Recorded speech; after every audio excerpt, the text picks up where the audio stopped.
बड़ों से ही सीखते हैं। बाग की बेंच पर बैठकर नानी बच्चों को खेलते हुए देख रही थी। आइसक्रीम वाले के पास एक परिवार ने आकर आइसक्रीम खरीदी। पापा ने आइसक्रीम खोलकर कागज वहीं फेंक दिया। उन्हें देखकर बेटे ने भी वही किया। तभी लड़के की नजर नानी पर पड़ी। बेटे ने इशारा करते हुए कहा, देखिए पापा, वो का वाली नानी, वही जो अच्छी अच्छी कहानियां सुनाती है। और वह भागते हुए नानी के पास पहुंच गया। नानी ने प्यार से पूछा, क्या तुम सब कहानी सुनने आए हो? मैं तुम सबको वुडवर्ल जंगल के जानवरों की एक कहानी सुनाती हूँ। फिर वे लड़के के मम्मी पापा से बोली, आपको भी यह कहानी अवश्य सुननी चाहिए। वुडवर्ल जंगल के जानवरों की कहानी सुनने के लिए वे सब नानी के आसपास बैठ गए। एक दिन अपना हम्पी स्कूल जाने के लिए तैयार हो रहा था। हमेशा की तरह उसे फिर देरी हो चुकी थी। उसके इंतजार में उसके दोस्त एडी, एजे, डीजे और गौरजी अपना सब्र खोते जा रहे थे। हम्पी की माँ कमरे में आई। वे जल्दी में लग रही थी। हम्पी के पापा अखबार पढ़ रहे थे। माँ ने पापा से पूछा, आपने स्नान किया? पापा बोले, नहीं रे, बड़ी सुस्ती आ रही है, कल देखूंगा, कुछ दिन पहले ही तो मैं नहाया था। एडी और उसके दोस्त भौंचक्के रह गए। हम्पी के पापा कई दिनों से नहीं नहाए थे? छी! फिर माँ बोली, हम्पी, तुमने स्नान किया? हम्पी अपने पापा का उत्तर सुन चुका था। तुरंत वह बोला, मैं भी नहीं नहाऊंगा। जो पापा के लिए ठीक था, शायद वह उसके लिए भी ठीक था। तभी किसी ने दरवाजे की घंटी बजाई। पापा बोले, हम्पी, देखो तो कौन है? जो कोई भी हो, कह देना कि मैं घर पर नहीं हूँ। दरवाजे पर अजगर अंकल खड़े थे। वे पापा से मिलना चाहते थे। अजगर जी ने पूछा, तुम्हारे पापा घर पर है? उनसे कहो मैं उनसे मिलना चाहता हूँ।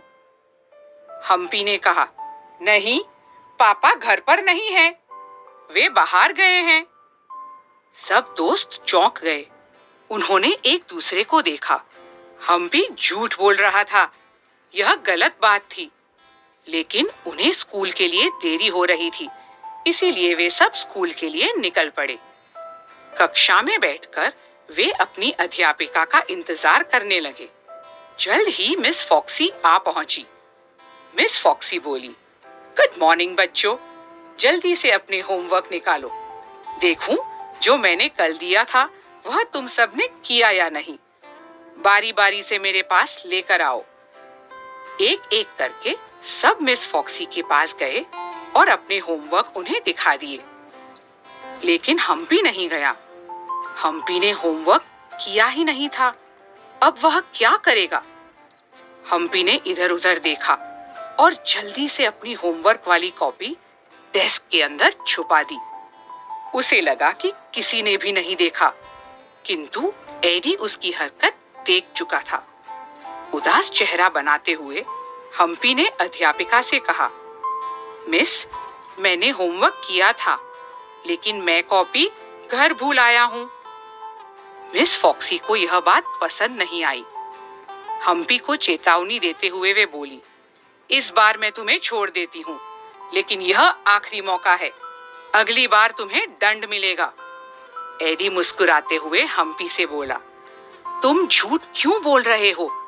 कॉपी है ना तुम्हारे पास? हम्पी ने धीरे से कहा, चुप, कभी कभी झूठ बोलने से कोई नुकसान नहीं होता। मेरे पापा भी ऐसा ही करते हैं। वे कर सकते हैं तो मैं भी कर सकता हूँ। क्लास चलती रही। मिस फॉक्सी ने उन्हें कुछ और भी काम दिया। वे टहलते हुए सब पर नजर रख रही थी। जब भी वे हम्पी के पास से निकलती, तब उन्हें एक अजीब सी गंध आती। वे सूंघ सूंघ कर पता लगाने की कोशिश कर रही थी कि गंध कहाँ से आ रही थी। यहाँ वहां देखकर भी उन्हें समझ नहीं आया कि गंध कहाँ से आ रही है। अपनी नाक ढककर वे झुंझलाई, यह क्या गंध आ रही है, बहुत गंदी है। वे पूछ बैठी, तुम में से किसी को पता है यह गंध कहां से आ रही है?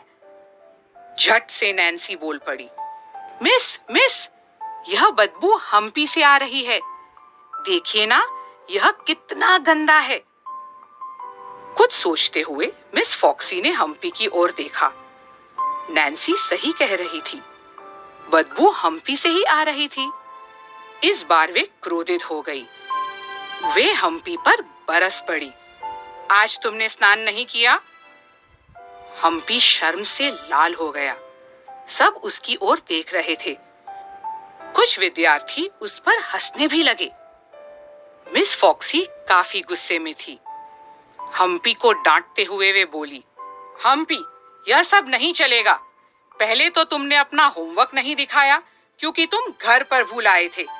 दूसरा, अब तुम बिना स्नान किए स्कूल आ गए हो। कितनी बदबू आ रही है। इसी क्षण क्लास से बाहर हो जाओ। जब तक तुम्हारा होमवर्क पूरा नहीं हो जाता, तुम्हें क्लास में आने की अनुमति नहीं है, और बिना नहाए कभी भी नहीं। हम्पी शर्म के मारे धीरे धीरे क्लास से बाहर जाने लगा। सब उस पर हंस रहे थे, लेकिन हम्पी के दोस्तों को उसके लिए बहुत बुरा लग रहा था। हम्पी पूरी शाम उदास था। वह चुपचाप बैठा रहा। वह किसी से भी बात नहीं करना चाहता था। वह एक ही बात सोचता जा रहा था, स्कूल में आज का दिन इतना खराब क्यों बीता? मैंने वही किया जो पापा करते हैं, फिर इसमें गलत क्या था? उसके दोस्तों ने उसका मन बहलाने की कोशिश की, लेकिन हम्पी कुछ भी सुनने के लिए तैयार नहीं था। तभी उसके पापा कमरे में आए। पापा ने पूछा, क्या बात है हम्पी? जब से तुम स्कूल से लौटे हो तब से तुम शांत और उदास दिख रहे हो। लगता है तुमने स्कूल में जरूर कोई शरारत की होगी। मैं तुम्हें अच्छे से पहचानता हूँ। हर बार कोई नई शरारत तुम्हें मुसीबत में डाल देती है। एडी, गॉर्जी, एजे और डीजे एक दूसरे की तरफ देखने लगे। उन्होंने सोचा कि हम्पी के पापा को सच बता देना चाहिए। पहल करते हुए एडी बोला, अंकल, आज स्कूल में होमवर्क को लेकर हम्पी ने झूठ बोला। उसे लगा कि झूठ बोलना गलत नहीं होता। फिर एजे ने कहा, ऊपर से यह नहाया भी नहीं था। इसके शरीर से बदबू आ रही थी। सब इस पर हंस रहे थे और मिस ने इसे दंड भी दिया। बाद में डीजे बोला, पर इसमें इसकी कोई गलती नहीं है। फिर एडी ने कहा, इसे कभी किसी ने बताया ही नहीं कि झूठ बोलना गलत बात होती है। इसे लगता है कि कई दिनों तक स्नान न करना भी ठीक होता है। हम्पी के मम्मी पापा घबरा गए। उन्हें एक बात समझ में आ चुकी थी। हम्पी के पापा ने धीरे से कहा, झूठ बोलना शायद इसने मुझसे ही सीख लिया है। उन्हें याद आया कि किस तरह उन्होंने हम्पी को झूठ बोलने को कहा था। हम्पी की माँ ने पापा के कान में धीरे से कहा, और आपने कई दिनों से स्नान भी नहीं किया है। शायद हम्पी को लगता है कि यदि आपके लिए स्नान न करना ठीक है, तो उसके लिए भी स्नान न करना ठीक है। पापा सहमत थे। हाँ, मैं गलतियां कर रहा हूँ और हमारे बेटे को लगा कि वही सही है। यह सब मेरी वजह से ही हुआ है। मुझे अपनी गलतियां सुधारनी होगी।